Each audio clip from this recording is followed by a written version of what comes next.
অশোকনগর সর্বজনীনের ছবি এবার আপনাদের সামনে আমরা তুলে ধরবো। এবারে তাদের থিম বাংলা ভাষা।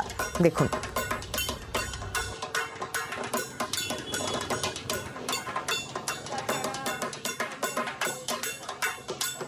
বাংলা ভাষাকে অপমান করা হচ্ছে, বাঙালি দেখলে হেনস্থা করা হচ্ছে। গত কয়েক মাস ধরে রাজনৈতিক এই তরজা কিন্তু চলছে রাজ্য রাজনীতি।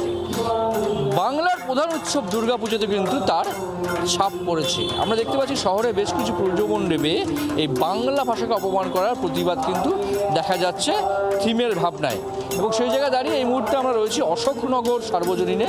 সেখানেও আমরা দেখছি যে বাংলা ভাষাকে নতুন করে তুলে ধরা হয়েছে এবং বাঙালির যারা মুখ, বাঙালির যারা আইকন, রবীন্দ্রনাথ ঠাকুর, বঙ্কিমচন্দ্র চট্টোপাধ্যায়, শরৎচন্দ্র চট্টোপাধ্যায়, বর্ণ পরিচয় যিনি লিখেছেন, ঈশ্বরচন্দ্র বিদ্যাসাগর, তাদের মূর্তিকেও কিন্তু এখানে রাখা হয়েছে, ছবিকে এখানে রাখা হয়েছে। সব মিলিয়ে বাংলা ভাষাকে অপমান, বাঙালির হেনস্থার প্রতিবাদে বাংলা ভাষার যে কী গুরুত্ব, বাংলা ভাষার যে কী সম্মান, সেটাকেই তুলে ধরা হয়েছে অশোকনগর সার্বজনীনের পূজা মণ্ডপে।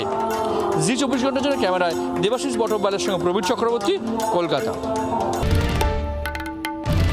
বাংলার আওয়াজ, বাঙালির আবেগ, জি24 ঘন্টা।